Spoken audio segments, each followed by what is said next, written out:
Hi there, we've just finished making a apple slice, and this is really good weather for it when it's all rainy and drizzly because it's really nice and warm. It's like an apple pie. Super easy to make. It just has in it 2 cups of self-raising flour, 1 cup of sugar, 4 apples which you just dice up into 1 centimeters, and then toss those 3 together.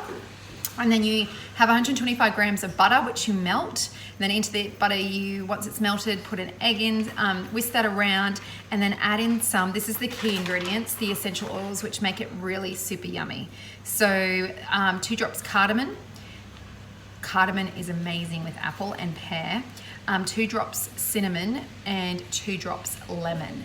So you put those 3 in and then add that to the butter mixture. Whisk that all up and then add that to the flour and sugar and apple, and then just combine it and pop it into a tray, put it in the oven, bakes for around 35 minutes and it's done. Really good to cut up and put into school lunches too. So there you have it, super easy, give it a go.